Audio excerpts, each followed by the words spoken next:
Welcome everyone here today, everyone watching on the live stream around the globe.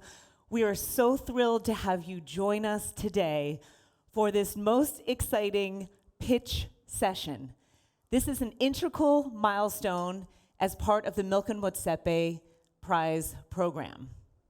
Launched in 2021, the Milken-Motsepe Innovation Prize program is a series of multi-million-dollar innovation prizes designed to accelerate technological change, technological innovation to address our urgent global challenges. Today, you will be hearing from our semi-finalists, 10 amazing companies who have made it out of our community of over 12,000 entrepreneurs from 136 countries around the world, made it to this point. The Milken-Motsepe Prize in Artificial Intelligence and Manufacturing is the fourth in the Milken-Motsepe Innovation Prize program. We are so excited today to be joined with our program principals who have made this whole program possible. I am delighted to welcome to the stage Dr. Precious Malloy Motsepe and Michael Milken. Please join us on stage. Yes. We'll be hearing from them in just a moment. To ground you in what you're going to be doing today, so you will be hearing from these 10 semi-finalist teams as part of the AI and Manufacturing Prize. This is a $2 million prize that was designed to catalyze AI innovation across the manufacturing value chain in Africa. This prize was designed to highlight innovations that deliver efficiency, reduce waste, and support the workforce of the future. These 10 companies have proven themselves to be strong, future-focused innovators in Africa's burgeoning manufacturing sector. Essential throughout the prize process is our rigorous judging panel and process. Our judges have been hard at work throughout the year, evaluating and scoring each of the companies throughout all the milestones in this prize. They're being evaluated for their commercial viability, the depth of their technological integration, the quality of their operational economics, the potential for market scalability, and workforce development. The finalists have been evaluated from all the data that they have submitted throughout the round, and this is the final stage of the process for semi-finalists. After today, at the end of this session, we will be announcing the 5 out of the 10 companies you'll be hearing from today. We will be announcing the 5 who will advance to the finalist round. Those 5 will be joining us on stage at our Milken Institute Global Conference in Los Angeles in May 2026. Today we are joined by 3 of our judges who I would like to welcome to the stage at this point. We have Guy Diedrich, Senior Vice President and Global Innovation Officer at Cisco. We have Quellen Ellengrud, Global Institute Director and Senior Partner at McKinsey & Company, and John Kamara, Founder and CEO of AI Center of Excellence. Thank you so much for joining us today.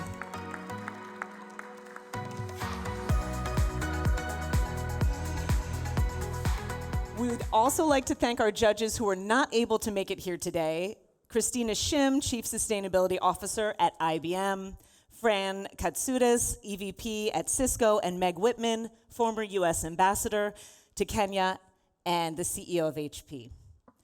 Okay, so now we're gonna get to the part that you're all here for. Each of our 10 semi-finalists are going to have 90 seconds to present on their innovation and their impact. We're gonna be strict in the timing so that it can be fair for all. The judges will have a combined 2 minutes to ask questions to each of our innovators. And we will, after we hear 5, we'll hear from our principals, we'll hear from the second 5, and then we will announce the winners. So, without further ado, I'm very pleased to welcome to the stage our first semi-finalist, Digitech Oasis.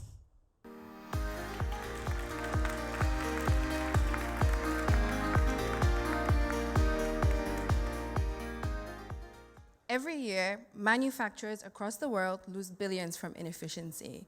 Warehouses lose 3,000 hours annually, and supply chains bleed a whopping $390 billion in operational waste. For context, that's enough to buy everyone on the planet a fancy new smartphone and still have change left over for a round of lattes. At Digitech Oasis, we're redefining industrial automation. By seamlessly integrating into existing warehouse ecosystems, our autonomous robots navigate with a 97.7% accuracy, operate with zero downtime thanks to auto-charging capabilities, and cut energy costs by up to 57%. We've transformed over 5,000 businesses across 68 countries, saving clients $28 million in inefficiency, time on repetitive tasks, and helping them scale revenues by 250%. The trusted partner for businesses seeking operational excellence. Our big, hairy, audacious goal is to be the world-class hub of AI-driven automation products. So join us on the quest to find out what we will automate next, because predicting the future isn't magic, it's artificial intelligence. And my name is Ayan Mohammed, the girl who wrote lines of code in her bedroom in Nairobi, Kenya, and dared to take it to the world. Ladies and gentlemen, all protocols observed, thank you for your time. Dr. Precious Motsepe, Sir Michael Milken, and the entire Milken Institute team, thank you for creating this amazing platform and for the incredible opportunity. I would have led with that, but 90 seconds is such a long time. So judges, over to you.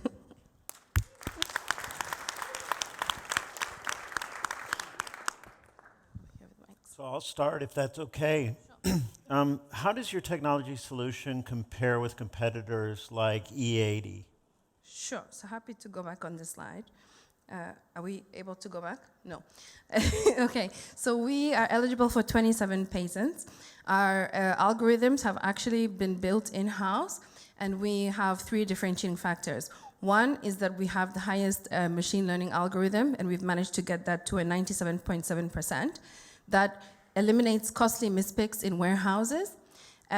Unlike other solutions that are on the market that require up to 8 hours of charge time, our solutions possess an auto-charging capability, meaning there's zero downtime and continuous operations in the warehouse. And additionally to that, we have a sustainability element that helps cut energy costs in the warehouse. So our solution, it very much differentiates from every other robotic solution on the market. Very good, thank you. From an enterprise perspective, because you're integrating into existing infrastructure. Yes. What has been the most difficult part of your enterprise architecture from what you have to, the different systems that you meet in different Sure. places? So we integrate, of course, with the WMS, the warehouse management systems, etc. What we have experienced over the years is maybe challenges to do with path planning, but this has been mitigated. Of course, we have Google as one of our biggest strategic partners. We've managed to leverage their tech team. We've also managed to, of course, develop our solution to sort of mitigate the risk management in deployment. So we have essentially mitigated that whole challenge that we had in the first instance. But in the beginning, it was definitely path planning. Thank you so much. Thank you. All right, Digitech Oasis. For our second semi-finalist team, please welcome Bleagley. Management company. Africa generates over 200 million tons of waste annually. Less than 20% of this recycled. If you visited any African major city, you obviously see lots and lots of heaps of waste that are informally cropping up from various cities unmanaged. This uncycled waste is over $22 billion market opportunity that is untapped.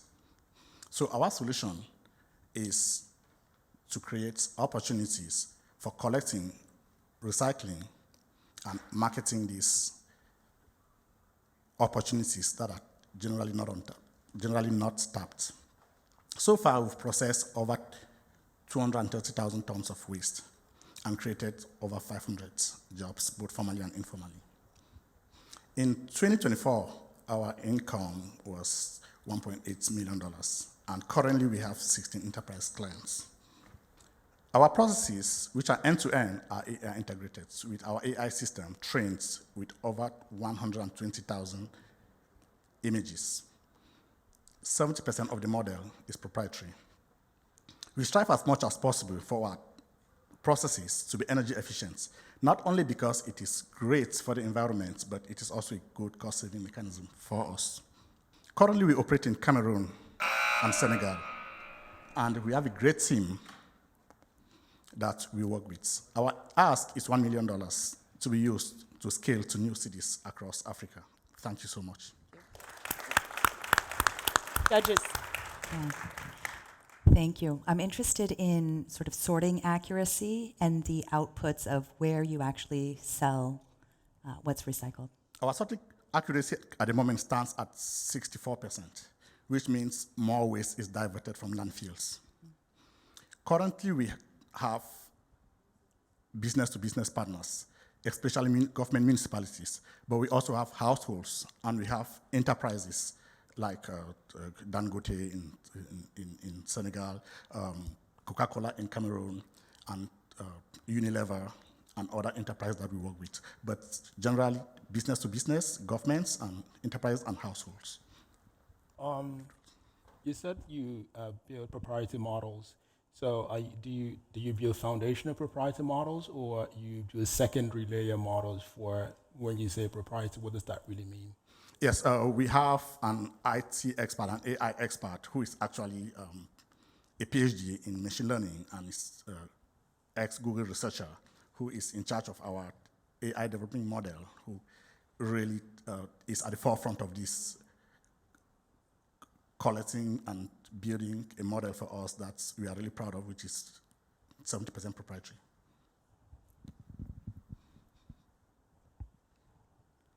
Any other final questions, Judge? All right, thank you so much. Our third company we'll be welcoming to the stage, DataProphet.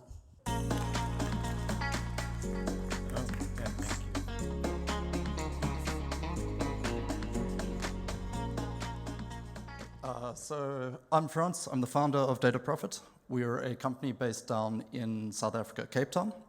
And for 10 years, DataProphet has been committed to improving the quality of the machines that build the world. On average, when we deploy our AI solution, we reduce production waste by 40%. When we implement our solution at a foundry in or just outside of Cape Town, we managed to reduce their defects right down to zero. This saved them 4,000 tons of carbon dioxide emissions per year. And further to that, they became the best performing asset in their group, attracting significant international funding. This animation that you see in front of us is the internal thinking of the proprietary AI algorithm that we've developed. It learns a world model from our customers' data, and then we interrogate it to produce prescriptions that we feed back to the plant operators. They then take action upon that, and we find that prescriptions enable them to avoid defects ever occurring in the first place. This is a step change from predictive modeling. In order to build good AI, you need good data. And we've built a world-class IoT infrastructure system that we've deployed across hundreds of manufacturers, and today collects about 500 million data points every day. If we're successful in deploying our AI across all of those sites, we'll be able to eliminate 100,000 tons of carbon emissions every year. And that is the mission. Thank you.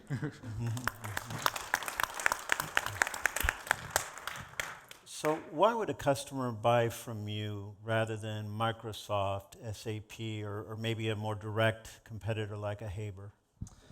It's a great question. I think the key things that we have in our favor is that we've built our system with manufacturing in mind. That means all of our infrastructure is built to facilitate all of the challenges that manufacturers find, like downtime in the internet, machines not sharing the same time, right?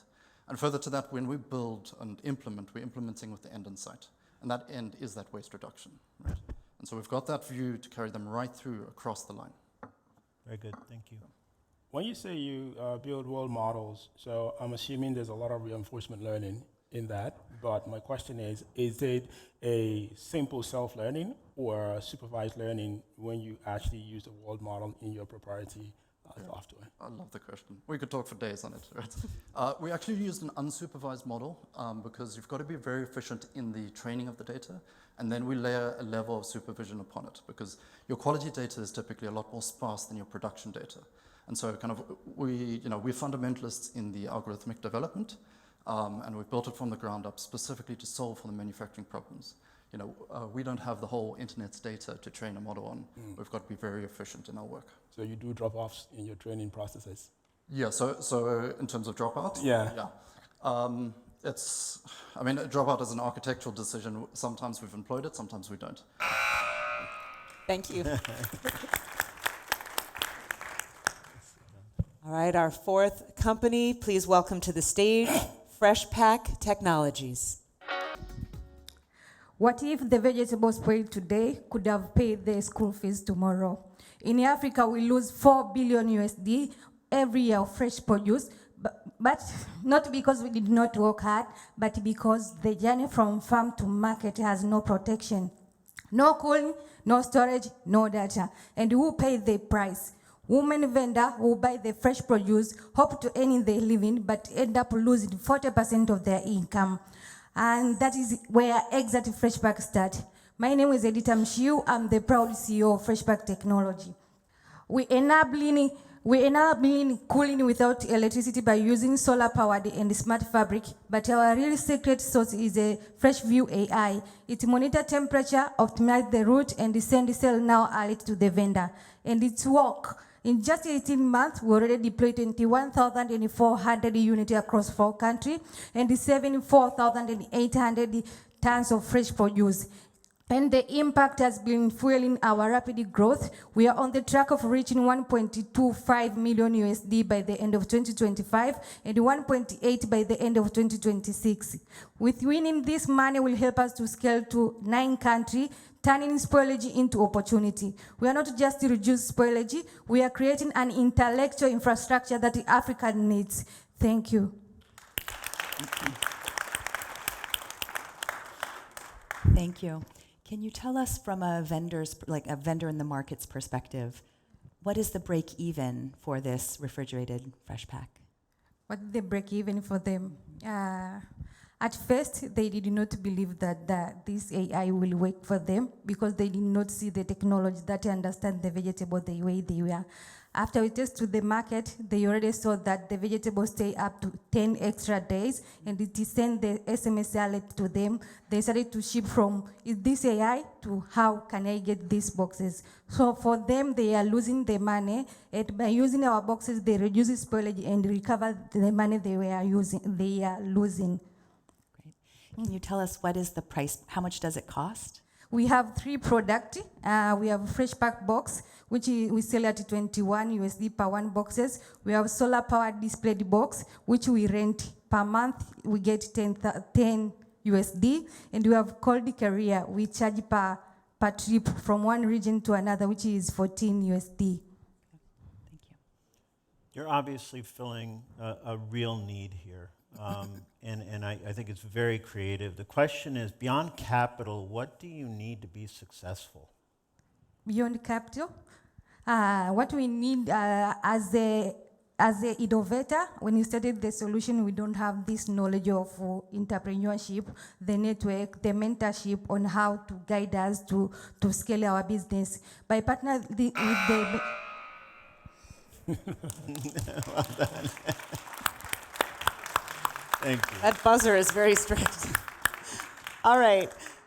Now, please welcome to the stage GreenBDG Africa. Less than 5% of manufacturers are reporting on ESG. ESG, environmental social governance. What this means is that they're losing out on access to global supply chains because they're not positioning themselves well to compete. So what we're doing at GreenBDG, we're changing that. We are helping them put together, collate the ESG reports in a very quick time. What used to take them months and sometimes years to collate, particularly in the manufacturing context, is now taking them seconds. What they have to do, upload the invoices, upload the ESG data that they normally collate on Excel sheets, and then we generate an ESG report in real time. But we don't stop there. We provide advanced analytics. We help them with predictive analytics. And then also, most importantly, we help them plan for savings. And what does it cost them? Nothing. It's free to subscribe on our platform, africaesg.ai, where we recoup our investments through the shared savings. We employ a shared savings model. That's where we get our recoup. What's the next plan? Integration. First phase is to do light integration with IoT sensors, smart metering companies around the globe, and then is to do extreme integration with telecoms companies. We're already in phase 2, actually, so we're quite excited about this. Thank you.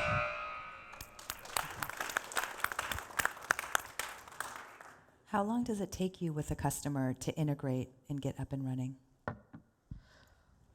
How long is a piece of string? So that's the time that's the thing that takes the time, really, is just to engage the customers, sit with the teams, really explain the value add. But once that's done, then the rest of the process is pretty much seamless. Has the 3.2 years payback period, has that been an obstacle in you trying to get out and expand? Initially it was, but now we're finding that once we've actually adjusted our model, particularly around the shared savings, then it actually makes it easier to integrate into the business offerings. So is that 3.2 years been reduced? It has been reduced significantly since then. Oh, very good. How much data do you collect, and what do you see as the value of the data you collect going forward? As I mentioned earlier, I'll start with the value first, is the savings. So that's why we say, subscribe on the platform, it's free, it's not gonna cost you anything. What we guarantee you is the savings. And up until now, we have garnered about 100 megawatt of savings from the energy usage. And a lot of it is largely set on energy. 50% of your ESG reporting is largely made up of your energy information. But have you thought about the value of the secondary data to you? That's what I mean. Well, the value is the fact that we can collate the data and we can then generate our revenue from that. Okay. Thank you. Thank you. Thank you. Thank you for our first 5 companies that we heard from. Thank you, judges. I'm going to take a moment to hear from one of the visionary founders of Milken-Motsepe Prize, Dr. Precious Moloi Motsepe, CEO and co-founder of the Motsepe Foundation, CEO of Africa Fashion International, so many things. We're so pleased that you're here with us today. Now that we've been doing this program for 4.5 years, just wanted to hear from you a little bit about what you think about the value of Milken-Motsepe Prize program, and particularly for this one, this current prize talks about workforce development and job creation as part of its criteria. Why is workforce development important for community development across Africa? Well, thank you, Emily, and I'm really excited to see the diverse group that we have this year. It's really been amazing to see the growth, Mike, of this program. It's really incredible. I am also excited to see the areas in which the various entrepreneurs are working. I think for us, the biggest issue has always been Africa has so many challenges, and to see how they have how they are contributing towards the sustainable development goals and the challenges that face Africa. I'm talking about food security. It's exciting to hear that you're working in those areas. Waste reduction and ensuring sustainability issues on the continent, ESG. That's really, really exciting. One of my responsibilities, of course, is as a chancellor of the University of Cape Town in South Africa. And of course, jobs for young people are really, really critical. As much as AI has been touted and has done a lot in terms of improvements in productivity, which every one of you talks about so well, and it's really exciting to see. Where I see another opportunity, of course, in job creation, especially for young people, is in the skills that relate to AI and the work that you do. I think Africa, with its youthful population, can be a great resource for the world in terms of young people that are skilled in AI and can work on the continent and outside Africa as that skill that we export, people who are savvy in AI and can take on the jobs that come out of this new technological era. And I'm excited to see how our young entrepreneurs are actually doing that. So thank you. Thank you. We will hear from the next 5 companies, and then we will turn to Michael Milken for additional comments. So thank you so much. We'll continue with our pitches. So our next company was actually unfortunately not able to join us in person. So this is Tola, but they have gone ahead and created a video, pre-recorded a video and answers to questions. So we'll turn to that video now from Tola. Hi, I'm Milken-Motsepe, founder and CEO of Tola. In South Africa, your large manufacturing plants are losing at minimum $250,000 or more per site per annum due to energy demand penalties. This despite all their efforts and investment in increasing energy efficiency and sustainability across their sites. These factories continue being the biggest stressors on our fragile grid, causing rolling blackouts, grid instability, and high operational costs. And Tola is changing that. We have built an AI energy intelligence platform that coordinates with multiple industrial bodies across industrial clusters, making them allies of grid stability. We do this via installing some of our energy sensors and gateways across multiple sites, and through that, we are able to forecast when energy is going to peak before it happens, and are able to do load shifting across multiple sites.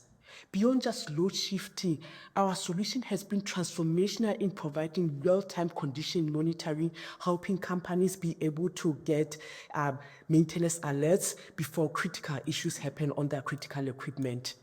Tola has been transformational currently on the 25 sites that we are operating in, and as we scale, we are definitely going to be the catalyst of energy stability across industrial zones in Africa as the continent increases their manufacturing capacity. Thank you.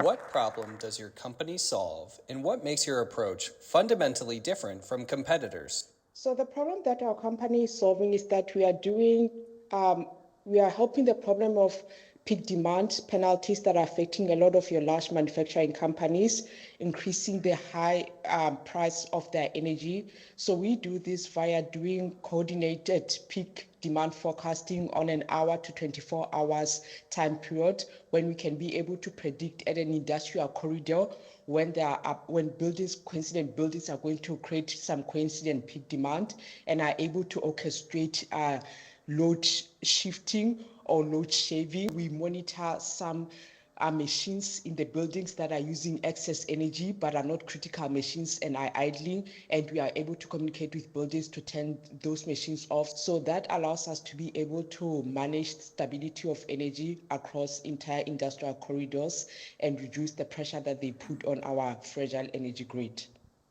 Great. And how do you plan to scale your business? What levers, technology, partnerships, capital are you pulling currently to scale? There's 3 ways that we are increasing our scalability. The first one is partnerships with utility companies and also insurance companies. With utility companies is using our platform and our data intelligence to provide behind the meter intelligence, which is something that a lot of utility companies, especially on the African continent, do not have. They don't have that granular data or insights that allows them to be able to increase more intelligence in load generation, load distribution, and also peak demand forecasting and scheduling. It's for insurance companies.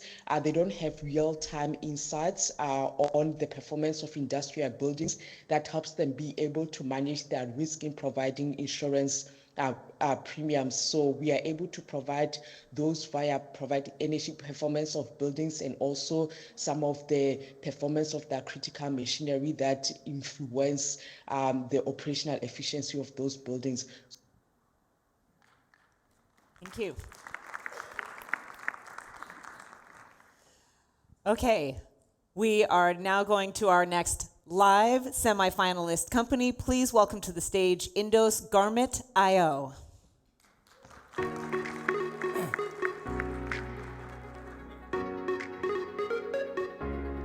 Okay, so every morning, 15 million workers step into their factories, discrete manufacturing, hoping for a better future. Basically, with limited tools to unlock such full potential, a market worth of $320 billion, with a silent leakage of operational waste of about 50 billion, 120,000 factories only capable of export. At Indos, we believe that machines won't replace workers, but uplift them and enable them. Actually, with offering productive-based incentive and development opened way for digital adoption, as well as unlocking business potential and eventually business competitiveness on the global side. We believe our mission in Indos is about alignment of interest between the worker and the business. In the beginning, when factories operated with no strategy, no tactics, basically running around juggling, similar to a football team without a coach. So we built an AI platform to transform such chaos into a guided, data-driven operations and decisions. We had to start with a series of steps in order to... Okay.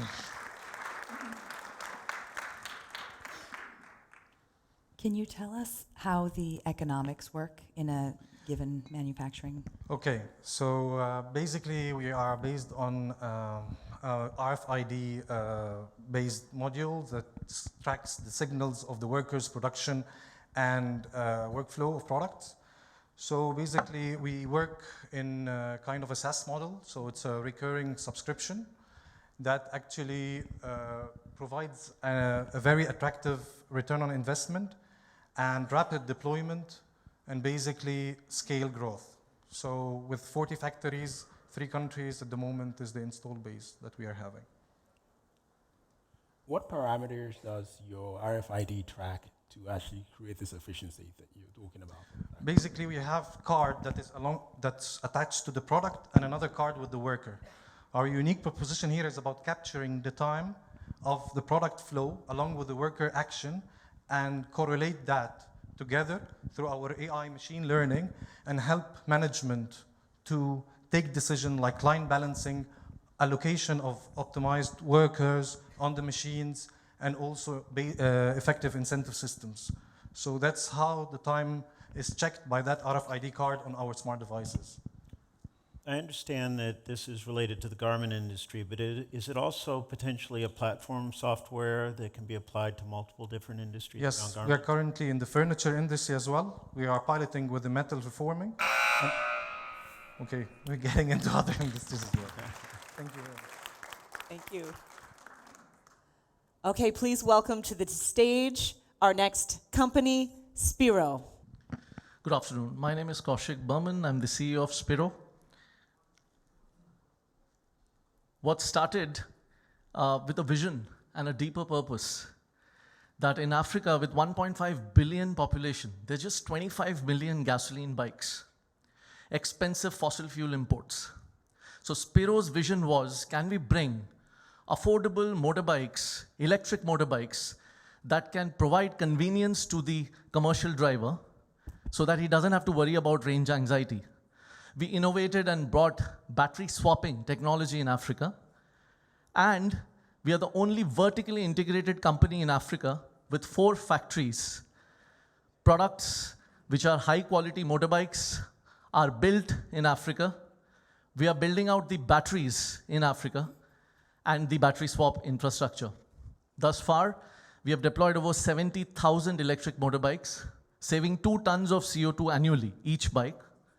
And every single day, the driver who drives 100 kilometers or more is able to save $2 a day, which catalyzes the economy. Because affordable and cleaner mobility leads to inclusion, deeper integration. We have deployed AI across the value chain, but 2 key areas, AI in manufacturing, where we have reduced costs, improved uptime, and reduced defects. AI in energy network. Thank you.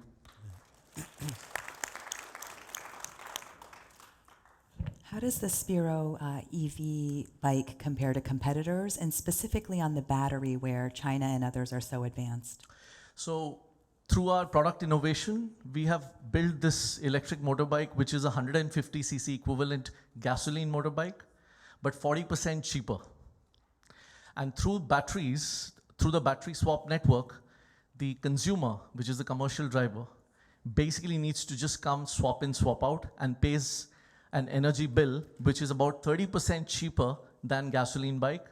We are sourcing the cells from China, but we've built our own BMS and own hardware, so we are producing and manufacturing the batteries in Africa.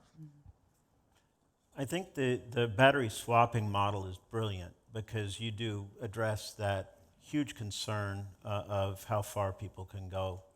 Are you building out a charging network as well? Is that a future plan? The charging network, fast charging network, would be very relevant for other form factors like 3-wheelers and cars and trucks.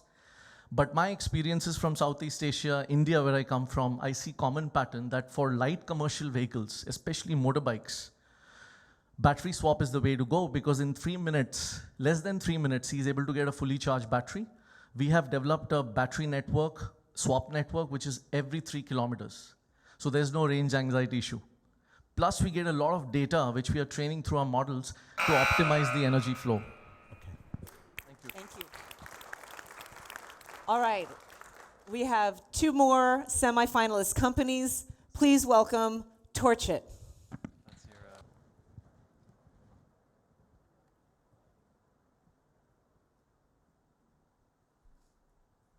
Go ahead.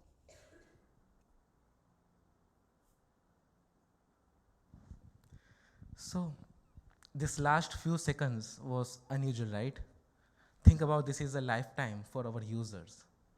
Today, world loses every year a $2 trillion by just not including 1 billion persons with disability. They are excluded from the getting higher education, employability, and everyday participation. This is not just an economical loss, but this is the loss of humanity and the dignity. And the solutions available from the West are not available and not affordable, as 80% of the population are coming from developing countries or the low-income groups. Today at Torchit, we make innovative and affordable AI-powered assistive solutions like AI readers, which help a print-impaired or blind person to read any document in any language, or AI glass help them to walk independently in anywhere with dignity, or like AI communication devices, which help them, which gives a voice to them who cannot speak. And this is just starting. We have impacted 1 million lives, and our mission is to impact 10 million lives by 2030, which is not just create the opportunities, but also create the billions in GDP. We are doing with local manufacturing, inclusive education, and strategic partnerships. So this is not just for charity, this is for economic inclusion. Have a colorful day. Yeah, would you like to start? Sure. So have you thought about adaptive learning as part of your scale, especially with, you talked about learning through voice and your own voice control algorithms, so you can create awareness concepts inside what you're currently building? Yeah. So again, we have partnership with Google, and of course we are training. Once the user sign up, it got trained through our application, and our app will recognize their voice. Yeah. So it's a personalized learning inside the network. Personalized learning and personalized data, personalized reading. We are doing a lot of LMS. We are transforming the education system, because if they get a proper education, they can become an employment. Yeah. Can you talk about how you generate jobs? Simple, ma'am. Like, if you talk about blind, they are depending on the braille. But after 10th, there is no braille, because braille is super bulky, super inaccessible after 10th.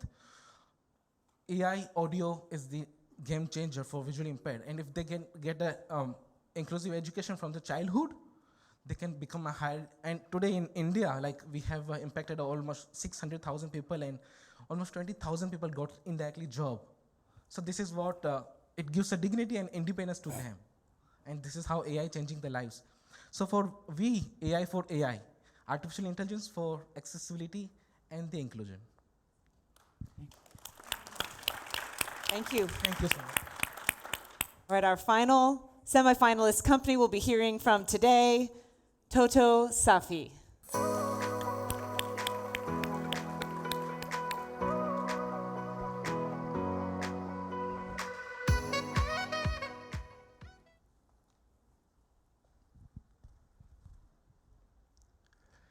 This changed Amina's life.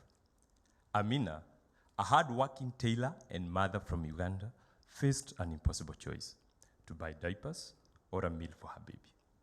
No parent should ever have to make that choice. These reusable diapers reduce the cost of diapering by up to 70%, and Amina can now afford both. I am Frank Kariuki, COO Toto Safi. We turn Africa's tailor cooperatives into smart microfactories producing world-class, affordable, reusable hygiene products. We train them and equip them and bring their products to market. We use AI to coordinate production, optimize cutting efficiency, and reduce fabric waste. The results: 94% cutting accuracy, 52% reduction in fabric waste, and 42% fewer defects. We have produced and sold over 48,000 units, creating 1,600 local manufacturing jobs in 4 countries. Tailors like Amina have tripled their income. We are growing at 172% annually with 92% customer retention rate. This prize will accelerate us to 100,000 customers, creating 4,800 jobs. Toto Safi is building locally owned cottage factories across Africa, one cooperative at a time. And the Milken-Motsepe Prize will help us scale this homegrown transformation. Thank you.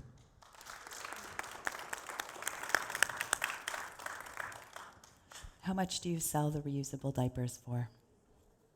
One reusable diaper goes for around $6.9 US. Is that your real voice? I have clear ideas. Is that your real voice? Love it. Thank you. What's the total addressable market here? Because I assume you were concentrating in the continent itself, but the same problem exists all over the world. So what is the addressable market, do you believe? Our eyesight right now is on Africa, and even though the reusable diapers are the main flagship product, we're also looking at potty training pants and period wear. And looking at this market segment alone, we are looking at $1.2 billion for the African market. Also, have you thought about using artificial intelligence to do advanced fabric manufacturing, or you can actually combine different types of materials to create specific type of fabrics? It could be a very interesting opportunity for you. Thank you very much, John, for that question. Yes, given where we are realistic and have to tackle the problem we are able to deal with at the point. And for one of the fabrics that we use is the PUL fabric, and it can only come from China for now. But the rest parts, like 100% cotton, we are getting from locally. Yes, so that's what we're dealing with now. Thank you very much, John. Thank you. Thank you to all of our semifinalist teams, to our judges, so that everyone knows all of these extraordinary teams have been carefully vetted. We've also already awarded $50,000 to each of these companies. They are all investment ready. So although we are going to have 5 that are advancing, I hope you've enjoyed hearing from these 10 incredible world-changing companies who are so innovative. We're grateful for the work you do. We are so proud of each and every one of you. So thank you so much to our semifinalists. I'd like to turn now, because I know our chairman has to run, so I would like to turn to our chairman and founder, Mike Milken, one of our principals along with the Motsepe family in starting the Milken-Motsepe Prize. This prize also was just named the #1 innovation prize across Africa. 2 weeks ago, looking across 25 different competitions. This was an independent, we were not expecting this, and we were really pleased to see that. So we're so proud of the program. Thank you for your vision in starting it and all the wraparound services that the companies get. Given the rise of AI, Mike, right now, this particular prize is on AI and manufacturing. When you look at AI and manufacturing globally, what guidance would you offer to entrepreneurs that are leveraging this advanced technology? How is that important for economic growth across Africa? The future of the world is so dependent on opportunities in Africa. Parts of the world are going to lose hundreds of millions of people, and Africa is going to add hundreds of millions of people in this century. What are their jobs? Where are those hundreds of millions of jobs coming from? And I'd say, Emily, when I looked many years ago, we did a study with the Gates Foundation and looked that you grew grain in United States and Iowa. You got it all the way to Africa. It was delivered on a ship, and the cost to the village doubled. Growing it, shipping it halfway around the world, getting it from the port to the village cost twice as much. It's not viable unless we can find these. AI is going to change and disintermediate every industry. We saw a diverse group here today. It's going to make Africa competitive for products, not only products to sell within the continent, but products to sell around the world.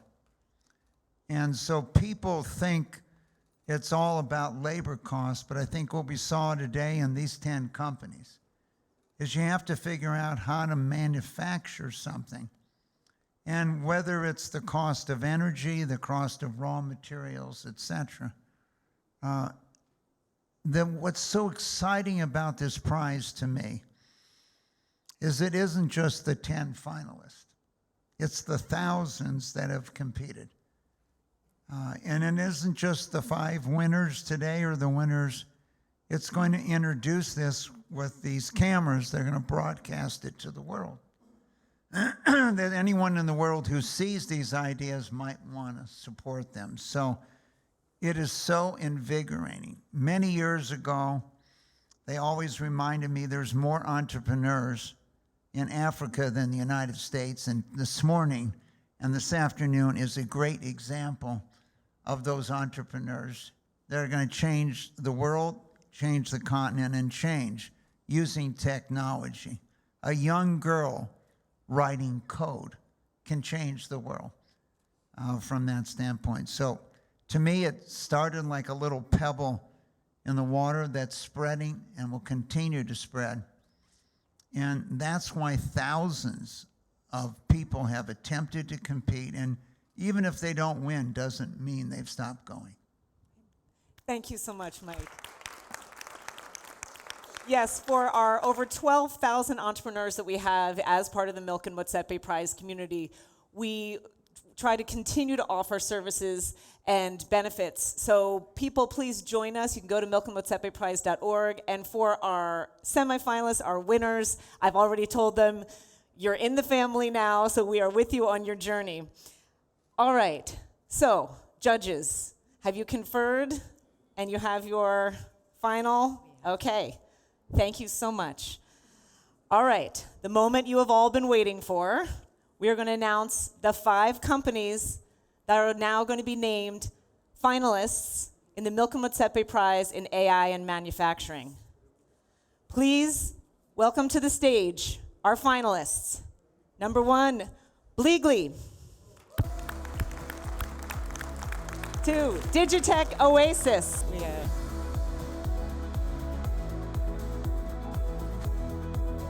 Each of these finalists will be receiving an additional $30,000, joining us in Los Angeles to compete for the grand prize of $1 million.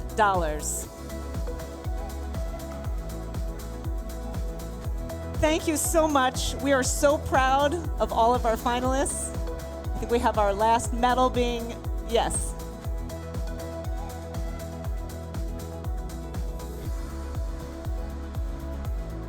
Can we get a photo of our finalists, please? Thank you all so much for your energy, your innovations, for inspiring the world with your bold ideas. Thank you. If you'd like to learn more about the prize program, please feel free to connect with any of us after this session. To our finalists, we will see you in Los Angeles. Congratulations. Congratulations to our finalists for the Milken-Motsepe Prize in AI and Manufacturing.